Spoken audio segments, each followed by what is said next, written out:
Hello बच्चे। तो आज के इस सेशन में मैं आपके साथ ये टेस्ट डिस्कस करने वाला हूँ।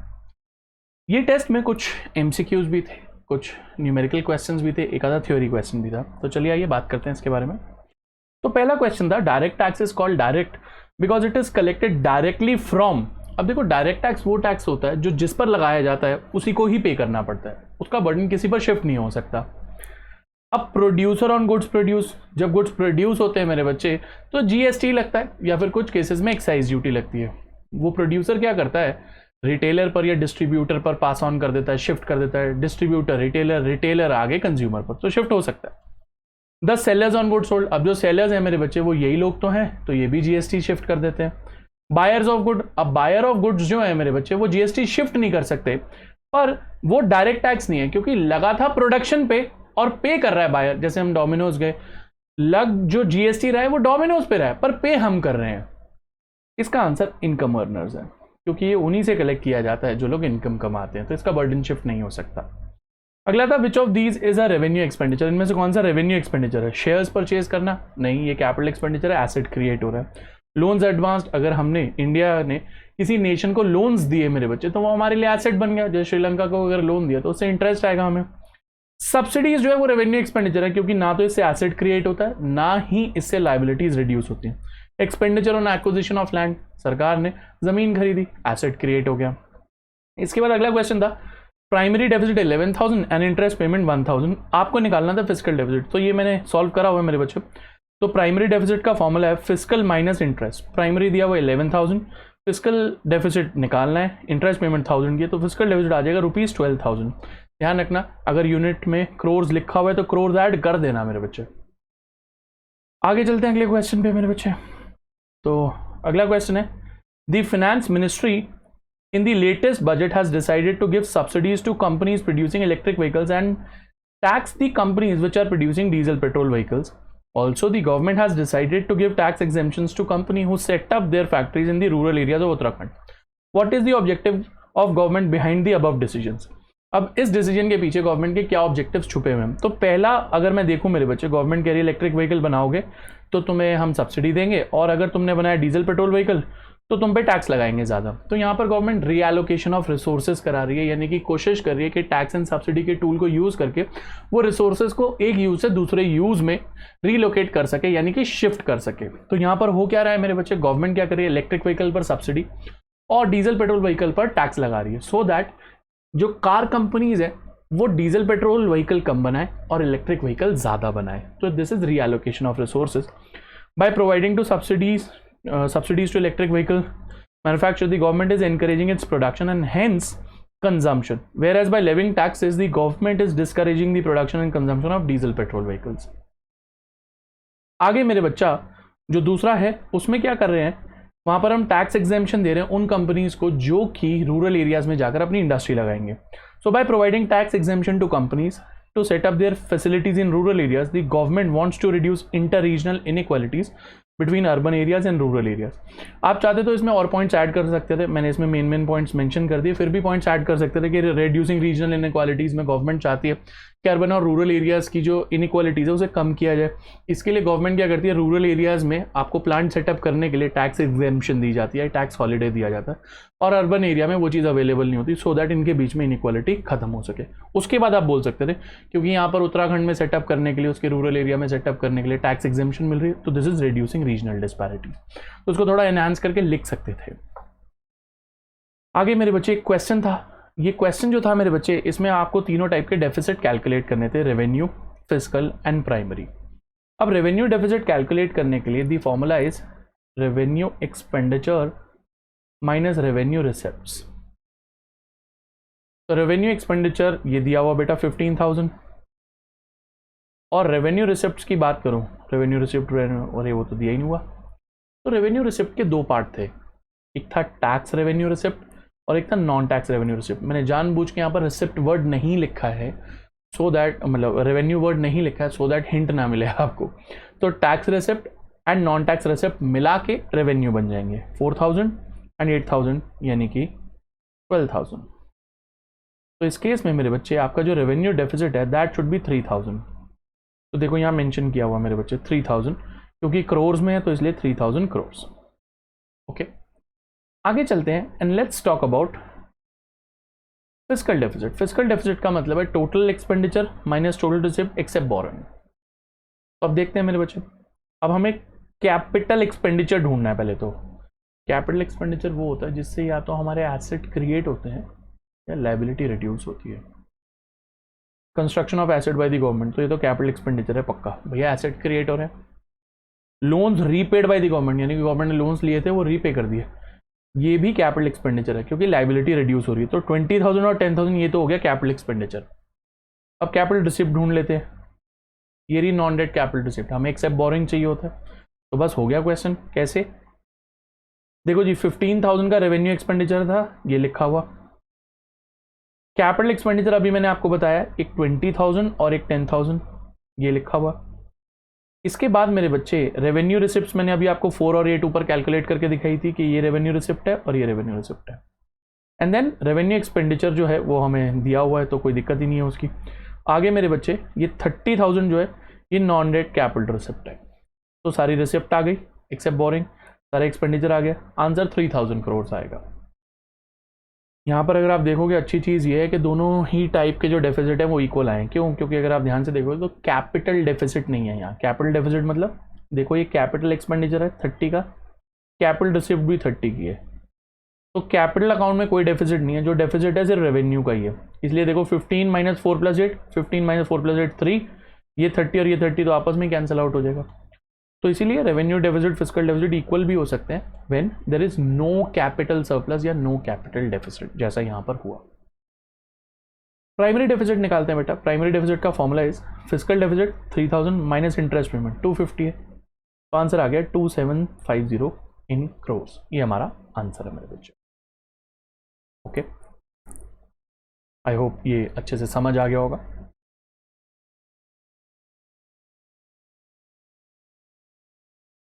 तो मेरे बच्चे बात करते हैं Indian economy on the ewe of independence. ये आपको टेस्ट दिया गया था मेरे बच्चे, 15 मार्क्स का छोटा सा टेस्ट है। तो what was the main reason for the stagnation in the agriculture sector under the British rule. तो मैंने आपको बताया था रीजंस तो बहुत सारे थे, ये जितने लिखे हुए सारे रीजंस हैं मेरे बच्चे, पर आपसे बात की जा रही है मेन रीजन कौन सा है। तो main reason was zamindari system. यही वो सिस्टम था जिसने होल्ड करके रखा हमारे एग्रीकल्चर को, आगे नहीं बढ़ने दिया। Then we have the opening of the Suez canal in 1869 से क्या हुआ, कैसे कॉस्ट ऑफ ट्रांसपोर्टेशन बढ़ गई थी। आपको याद होगा ना मेरे बच्चे, ये इंडिया था, ये अफ्रीका था और यहाँ ब्रिटेन था। पहले ये यहाँ से घूम के आते थे, अब ये यहाँ शॉर्टकट से आ जाते थे, तो कॉस्ट ऑफ ट्रांसपोर्टेशन बड़ी थोड़ी होगी। तो ये तो सच नहीं है। Intensified the British control over India foreign trade, ये मेरे को ठीक लग रहा है, फिर भी देखते हैं। Reduce the cost of transportation and made access to the Indian market easier, मेरे को तो ये भी ठीक लग रहा है यार। और ऑप्शन डी है बोथ बी एंड सी, तो फिर option D is the correct answer. तो ध्यान रखना मेरे बच्चे, करेक्ट बी भी है और सी भी है, जल्दबाजी में टिक मत कर देना, पहले पढ़ लेना पूरा। आगे मेरे बच्चे, India's demographic condition on the eve of independence was characterised by, यानी कि उसके डेमोग्राफिक फीचर्स कैसे थे, इनमें से बताओ। हाई लेवल ऑफ लिटरेसी, मेरे को तो ये लग ही नहीं रहा, इसको छोड़ दो भाई, यही छोड़ दो, इतने पढ़े लिखे लोग थे ही नहीं। मैंने आपको बताया था ओनली 16% ओवरऑल लिटरेसी थी एंड 7% फीमेल लिटरेसी थी, तो ये पॉइंट तो पहले ही गलत है। लो लेवल ऑफ लिटरेसी, हाँ जी ठीक है। लो मोर्टेलिटी रेट, ओहो ये समझ नहीं आ रहा यार अपने को। तो लो मोर्टेलिटी रेट का मतलब कम लोग मरते थे, नहीं ये गलत है भाई, तो यहीं छोड़ दो इसे। लो लेवल ऑफ लिटरेसी, नहीं ये भी गलत है। हाँ, low level of literacy, high mortality rate, low life expectancy, high level of poverty, option D is the answer. देखो वही है मेरे बच्चे। आगे चलते बेटा, इनमें से किसके एस्टिमेट्स रिलायबल कंसिडर किए गए थे। ये चारों लोगों ने मेरे बच्चे नेशनल इनकम कैलकुलेट करी थी, पर कैपिटा इनकम कैलकुलेट करी थी, पर इसमें VKRV राव साहब के, यानी कि ऑप्शन बी जो है, इनके जो एस्टिमेट्स थे वो रिलायबल माने गए। इनके एस्टिमेट्स थे 2% increase in national income and 0.5% increase in per capita income.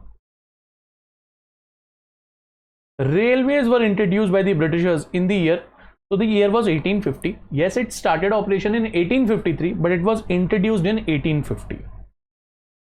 आगे मेरे बच्चे, what do you mean by occupational structure? Occupational structure का मतलब होता है कि हमारी इकोनॉमी में जितने भी लोग हैं उसमें से कितने लोग प्राइमरी, कितने लोग सेकेंडरी और कितने लोग टर्शरी सेक्टर में काम करते हैं. तो it refers to the distribution of the working people या वर्किंग फोर्स या work force across different sectors. कि भैया हमारी ये वर्क फोर्स हो गई, इसमें से प्राइमरी सेक्टर में जो काम करते हैं मान लेते हैं वो 48.9% लोग काम करते हैं प्राइमरी में. एग्जाम्पल दे रहा हूँ मेरे बच्चे, वैसे तो ये बात की फिगर्स हैं.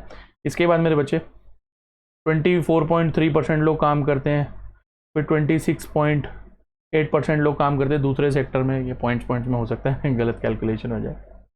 What is share cropping? तो शेयर क्रॉपिंग का मतलब मैंने आपको बताया था, जमींदारी सिस्टम में क्या था भाई, मैं आपके साथ क्रॉप शेयर नहीं करूंगा, मेरे को एक फिक्स रेंट चाहिए, आप क्रॉप उगाओ मत उगाओ, ज़्यादा होगा कम होगा मेरे को कोई फर्क नहीं पड़ता. मैं रेंट ही इतना हाई सेट कर देता था कि ये बंदा कभी उठ ही नहीं सकता, ये फार्मर जो है कभी भी प्रॉस्पर नहीं कर पाएगा. शेयर क्रॉपिंग ना एक थोड़ा सा ह्यूमन तरीका होता था मेरे बच्चे ज़मींदारी करने का, जिसमें क्या होता था, मेरे पास ज़मीन है, मैंने आपको ज़मीन दे दी, आप एक फार्मर हो, और मैंने आपके साथ एक डील कर ली, भाई सुन 60% जो क्रॉप का शेयर है वो आपका, 40% मेरा, मैं सिर्फ आपको ज़मीन दे रहा हूँ, इनपुट्स भी आपके, मेहनत भी आपकी, सब कुछ आपका, 60% आपका 40% मेरा.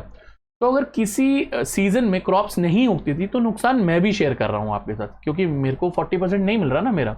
मैं आपको ज़बरदस्ती ये नहीं बोल रहा अरे नहीं मेरे को नुकसान हो गया मेरे को रेंट दे लगान दे, नहीं, वो ज़मींदारी सिस्टम में होता था. It is a system in which owner of the land agrees to provide his land to the other in return for some share in the total produce of crops. आगे है टिस्को कब setup हुआ था, तो मैंने आपको बताया था it was in the year 1907. ठीक है मेरे बच्चे. Explain the positive contributions of Britishers to the Indian economy. तो पॉजिटिव कॉन्ट्रीब्यूशंस क्या थे?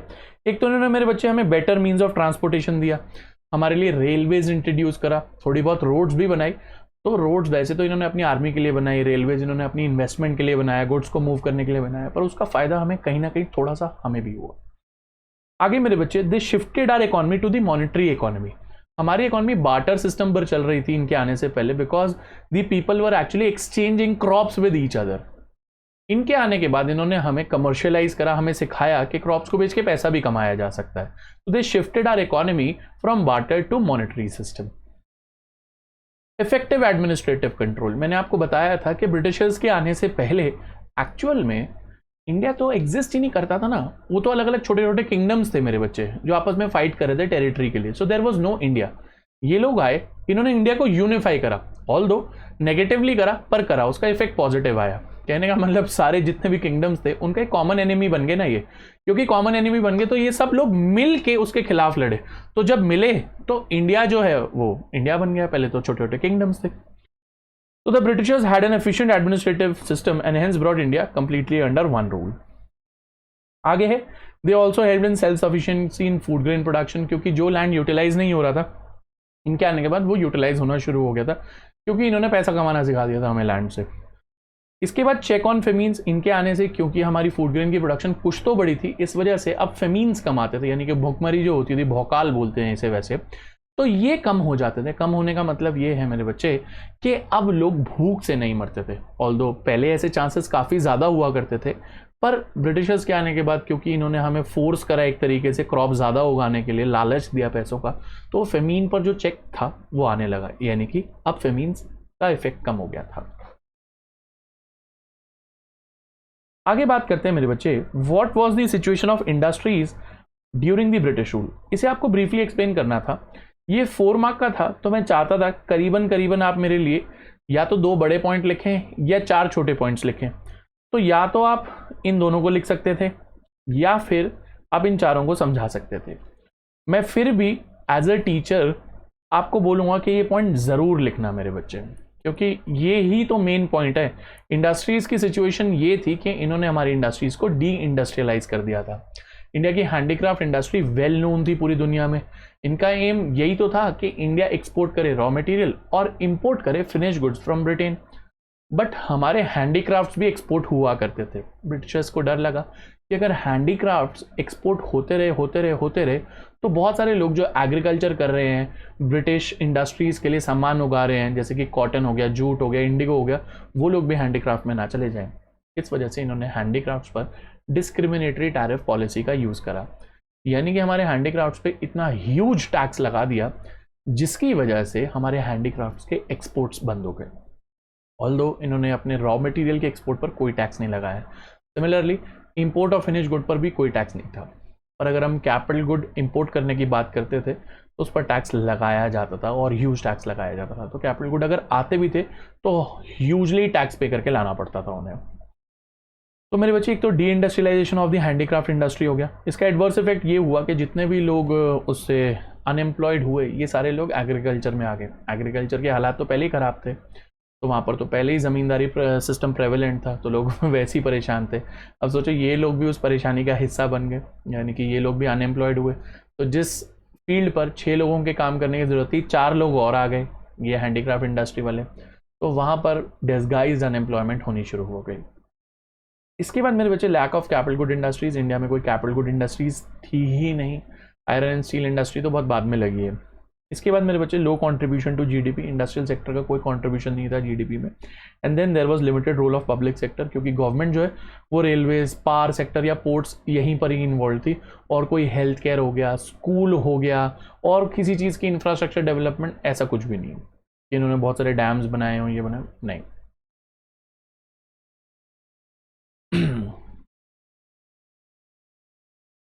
जी मेरे बच्चे, इसके बाद हमने इंडियन इकोनॉमिक प्लानिंग की बात कर लेते हैं मेरे बच्चे। ये आपका एक टेस्ट था।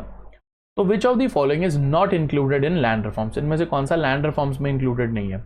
अब देखो मेरे बच्चे, हाई यील्डिंग वेराइटी सीड्स तो टेक्निकल रिफॉर्म्स ग्रीन रेवोल्यूशन में आता है, तो ये लैंड रिफॉर्म का पार्ट तो है नहीं। बाकी तीनों हैं, इंटरमीडियरीज को हटाना, change in ownership of land holdings, यही तो लैंड रिफॉर्म्स का नाम है, एंड लैंड सीलिंग। ठीक है, तो इसका आंसर है ए। अगर पूछा होता which of the following is included in technical reforms या ग्रीन रेवोल्यूशन, तो भी इसका आंसर ए होता। Land reforms primarily refer to, land reforms का मतलब क्या है? Fixing maximum size of land which could be owned by an individual, ये तो लैंड सीलिंग है। Change in the ownership of land holding, yes. Use of new technology in agriculture sector, नहीं मेरे बच्चे, ये तो ग्रीन रेवोल्यूशन।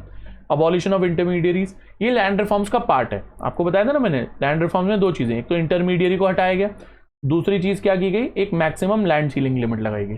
तो ये दोनों ही चीजें लैंड रिफॉर्म्स का पार्ट है। तो लैंड रिफॉर्म्स का मतलब क्या है? Change in the ownership of land holdings. Who is known as the architect of Indian economic planning, तो मैंने आपको बोला था मेरे बच्चे, पीसी महले-नोबिस को बोला जाता है architect of Indian economic planning, PC Mahalanobis. इसके बाद when did green revolution start, तो it was in the year 1966, खरीफ सीजन था, याद रखना मेरे बच्चे, खरीफ season. What is the full form of NITI Aayog, मैंने आपको क्लासेस में भी बताया था, national institution for transforming India. अगर आपने नेशनल इंस्टीट्यूट भी लिखा है तो भी आपको पूरे मार्क्स नहीं मिलेंगे, ये काटा लग जाएगा इस पे। तो it should be national institution for transforming India, for भी नहीं लिखा तब भी। Explain the industrial policy resolution of 1956, तो मैंने आपको बोला था 3 शेड्यूल में इंडस्ट्रीज को बांटा गया था, schedule A, schedule B and schedule C. तो schedule A industries were those industries, 17 industries which were exclusively reserved for the government, जैसे कि एटॉमिक पावर हो गई, डिफेंस हो गया, रेलवेज हो गई, reserve for the government. Schedule B industries were 12 industries in which private sector can support the public sector, but public sector had the main role. जैसे electricity मान लो, फर्टिलाइजर इंडस्ट्री मान लो, एल्यूमिनियम इंडस्ट्री मान लो। And then there was schedule C industry, इसमें वो सारी इंडस्ट्रीज थी except schedule A and B which was open for the private sector, but you will require a license whenever you start an industry, expand the industry or diversify your industry. तो मेरे बच्चे schedule C, but there was licensing requirement for the same. इसके बाद what are the benefits of green revolution, तो मैंने आपको 4 benefits लिखवाए थे। अटेनिंग मार्केटेबल सरप्लस, इसका मतलब ये कि पहले फार्मर अपने लिए प्रोड्यूस करता था, सेल्फ सफिशिएंसी के लिए प्रोड्यूस करता था, सेल्फ कंजम्पशन के लिए। अब उसने प्रोड्यूस तो उतना ही करा, सीड तो उतनी ही यूज करी, पर प्रोडक्शन बढ़ गई, प्रोडक्टिविटी बढ़ गई। कैसे? क्योंकि मिरेकल सीड्स यूज हो रही थी। तो इसके पास जो एक्स्ट्रा क्रॉप्स बची ना, इसने मार्केट में बेचना शुरू कर दिया। Marketable surplus is that part of production which the farmer can sell in the market after meeting his own consumption needs. अपनी कंजम्पशन नीड्स को मीट करने के बाद जो भी एक्स्ट्रा क्रॉप्स हैं जिसको वो बाजार में बेचता है, दैट इज मार्केटेबल सरप्लस। तो अटेन करा मार्केटेबल सरप्लस, हम सेल्फ सफिशिएंट हो गए थे फूड ग्रेन प्रोडक्शन में, अब हमें इंपोर्ट करने की जरूरत नहीं थी, तो अब हम अपने लिए फूड खुद ही उगा सकते थे। Then we had a buffer stock. तो गवर्नमेंट के पास सेल्फ सफिशिएंसी तो हो ही गई थी, पर इतना मैसिव स्केल पर प्रोडक्शन हो गई थी, इतनी बम्पर क्रॉप हो गई थी, इतनी एक्स्ट्रा क्रॉप्स प्रोड्यूस हो गई थी, जिसकी वजह से गवर्नमेंट ने उनको खरीद के अपने फूड कॉरपोरेशन ऑफ इंडिया के गोडाउन्स में भरकर रख लिया था कि अगर कल को ड्राउट हो या कोई फेमीन हो तो हमें कोई प्रॉब्लम ना आए, हमारे पास एक सेफ्टी स्टॉक पड़ा हो। And then there was benefit to poor people. Poor people को ये बेनिफिट हुआ क्योंकि मार्केट में अब बहुत सारी क्रॉप्स बिकने के लिए आ गई, तो उसकी इतनी एक्सट्रीम सप्लाई हो गई कि मार्केट में उसका प्राइस नीचे आ गया, जिसकी वजह से पुअर पीपल को अब सस्ते में वो क्रॉप मिलने लगी। और आपको लगेगा सर इतने सारे लोग अगर बेच रहे हैं तो उसमें फार्मर का भी तो नुकसान हुआ। नहीं मेरे बच्चे, पहले ना सिर्फ बड़े फार्मर जमींदार बेचा करते थे उस सामान को, तो इस वजह से ज़मींदार को इनकम आया करती थी। मान लेते मैं ज़मींदार हूँ, मैं गेहूँ बेच रहा हूँ तो 10 रुपये किलो बेच रहा हूँ, क्योंकि बेचने वाले ज़्यादा है नहीं, कुछ ही ज़मींदार है। पर अब तो छोटे से छोटा फार्मर भी बेच रहा है, तो वो कह रहा है भैया 4 रुपये पे बिकेगा, मैं तो तब भी बेच दूंगा। क्यों? क्योंकि पहले तो वो अपने लिए उगा रहा था, तो अब ये जितना भी एक्स्ट्रा होगा ये तो बोनस है उसका, तो 4 रुपये भी आ रहे तो आन देना। तो इससे क्या हुआ, छोटे छोटे फार्मर्स ने भी आकर जब अपना क्रॉप बेचा मार्केट में तो प्राइस कम आ गया, तो इन छोटे फार्मर के लिए तो वो बोनस इनकम थी। और जो पुअर पीपल थे जो पहले महंगे पे क्रॉप खरीदते थे अब उन्हें सस्ते पे मिलने लगी, तो पुअर पीपल का भी बेनिफिट हुआ। तो ये 4 बेनिफिट्स हैं मेरे बच्चे, इनमें से आप कोई भी 3 बेनिफिट जो है वो समझा सकते हो। आगे क्वेश्चन है, small scale industries are the backbone of rural development. Explain the above statement highlighting the importance of SSI. अब एसएसआई की इंपॉर्टेंस ये है कि ये लेबर इंटेंसिव इंडस्ट्रीज होती हैं, इसमें एम्प्लॉयमेंट बहुत जनरेट होती है, और क्योंकि ये रूरल एरियाज में ज़्यादा लगती हैं, जब 1955 में कार्वे कमेटी ने ये बताया कि भैया आप एसएसआई लगाओ, तो मेन ध्यान तो रूरल डेवलपमेंट करना था ना, क्योंकि हमें अपनी इकोनॉमी को आगे तो बढ़ाना था पर इक्विटी को ध्यान में रखना था। तो इक्विटी को ध्यान में रखते हुए मेरे बच्चे हमने बोला कि रूरल एरियाज़ के लिए छोटी छोटी इंडस्ट्रीज़ को मंजूरी दे देते हैं। तो हमने क्या करा मेरे बच्चे कि रूरल डेवलपमेंट को ध्यान में रखते हुए, क्योंकि 85% पॉपुलेशन वहाँ पर रह रही थी, इस वजह से ये इंपॉर्टेंस थी हमारे लिए एसएसआई की। अब why did it need protection, इसे प्रोटेक्शन की ज़रूरत क्या थी? तो प्रोटेक्शन की ज़रूरत ये थी मेरे बच्चे, क्योंकि ये लार्ज स्केल इंडस्ट्री से कम्पीट तो कर नहीं सकता, क्योंकि ना तो इसके पास कैपिटल है और ना ही टेक्नोलॉजी। तो ये 2 रीजंस थे जिसकी वजह से इसे प्रोटेक्शन की ज़रूरत थी from large scale industry. And how were the industries protected, और हमने उसे प्रोटेक्ट कैसे करा? बेटा हमने प्रोटेक्ट करा कि इसके लिए पहले तो रिजर्व कर दिए कुछ प्रोडक्ट्स, यानी कि हमने कुछ सर्टन प्रोडक्ट्स की लिस्ट निकाली, बोला ये चीज़ें एसएसआई ही बनाएगा और कोई नहीं बनाएगा।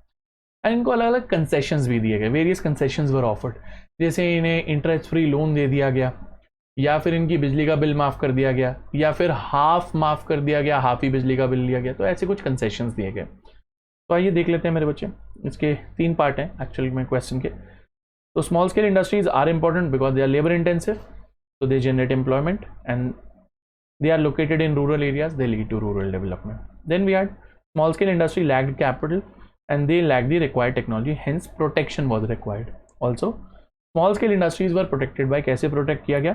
Reservation of products to be produced exclusively by SSI, large scale industry बना ही नहीं सकता।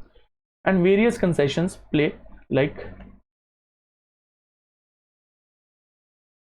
interest free loans were also provided, तो various concessions like interest free loans were provided। ठीक है, आई होप आपके सारे आंसर्स ठीक होंगे मेरे बच्चे। तो अब अगले टेस्ट में मिलेंगे, मैं आपको एक्सप्लेन करूंगा वो। तो I will see you in the next test, till then bye bye and take care.